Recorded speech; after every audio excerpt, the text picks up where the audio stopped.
All right, today we're doing something pretty cool. We're going to peel back almost 2,000 years of history to try and find what might be the very first blueprint of the Jesus movement, a really radical vision that was known simply as the Way. We're going to look at what this community really believed long before it was shaped into what we now call institutional Christianity.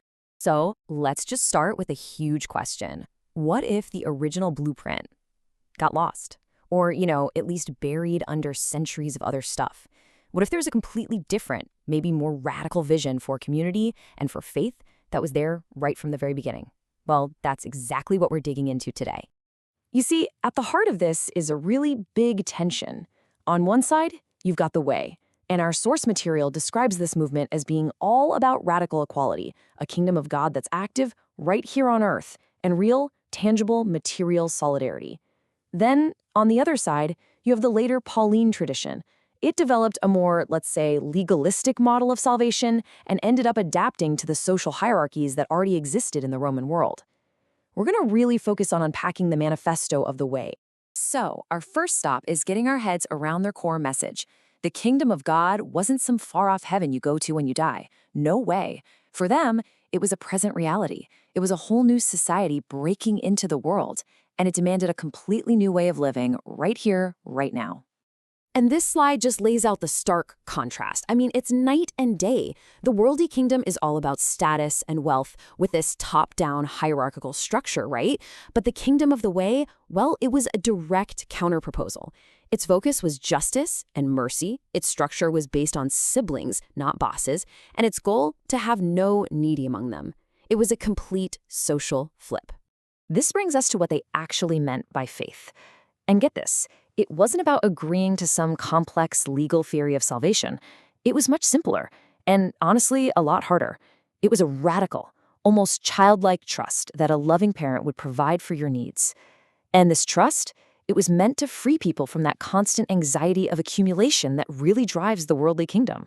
Which brings us to their foundational text. You could almost call it the constitution for this new kingdom, the Sermon on the Mount, or the Sermon on the Plain in Luke's Gospel. And this was not a collection of nice little suggestions. This was a manifesto. It was a declaration of a great reversal of all worldly values. And this table just brilliantly illustrates the core of that reversal. The Beatitudes aren't promises for some distant future. They are declarations about the present, the very people that society overlooks, the poor, the grieving, the humble, those who are just desperate for justice. These are the primary citizens of the kingdom. They are declared blessed, not in spite of their condition, but because of it. But there's a really sharp edge to these blessings. The flip side is a series of woes aimed right at those at the top of the social ladder. The message is crystal clear. You can't have it both ways. To enter this new kingdom, you have to let go of the power, the status, and the comfort that the old one provides. The reversal is absolute. Okay, next up, let's look at their social structure, which was really defined by what's called the no master principle. This was a radical rejection of titles and hierarchy. A direct challenge to the whole pecking order that defined Roman society. And the instructions, which you can find in Matthew 23, are incredibly specific. First, don't use the title rabbi or teacher because they're all just classmates. Second, don't call anyone father, which totally dismantled the patriarchal family structure of the time. And third, don't be called instructor or leader.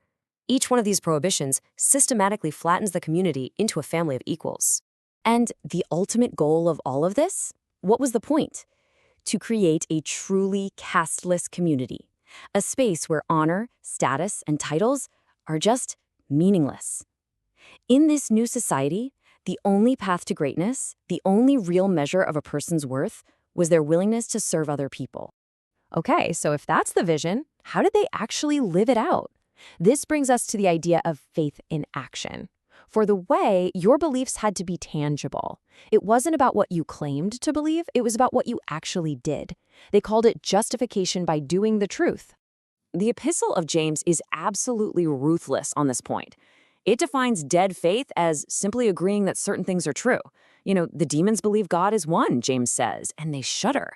But it changes nothing. If your belief doesn't translate into real, practical action to help people, it's not just useless, it's dead. And the first letter of John gives us the gut check, the practical test for this living faith. Love isn't a warm feeling. It's a concrete, material obligation. If you have the means to help someone in your community who is in need and you don't, the author basically asks, how can you possibly claim to have the love of God in you? It's a tough question. So, the opposite of this dead faith is what James calls pure religion. And just look at how simple and practical this is. Care for the most vulnerable people in society, the orphans and widows, and refuse to be contaminated by the world's value system of greed, status, and power. That's it. That's the test. This all builds up to their most radical social experiment, the attempt to create a community with no poverty, based on this principle of deep material solidarity. I mean, they actually tried to build the economic system of the kingdom of God right here on earth. This slide lays out what that looked like in the early Jerusalem community, this voluntary communalism. People literally sold their property and brought the money to be distributed to anyone who had a need. The guiding principle was that no one should claim private ownership, and the ultimate goal, that beautiful, incredible goal, was to ensure there was no needy person among them. In this economic equality just bled into all the other social structures. Early baptismal formulas declared the end of the hierarchies that defined the ancient world. In this community, the distinctions between slave and free, or male and female, were abolished, not in some vague mystical sense, but in terms of actual status and function within the group. So let's pull all of this together into one cohesive vision. This slide just summarizes the whole manifesto beautifully. For authority, the no master principle. For status, total equality as siblings. Salvation, justification by doing. Wealth, radical sharing. Love, tangible solidarity. And purity, it's about your inner life, not just external performance. So we end up right back where we started, with a question. If this radical, countercultural vision was the original blueprint, what does that mean for us?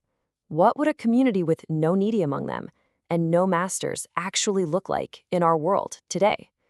It's a really challenging question, and for sure, one worth thinking about. Thanks for joining me for this explainer.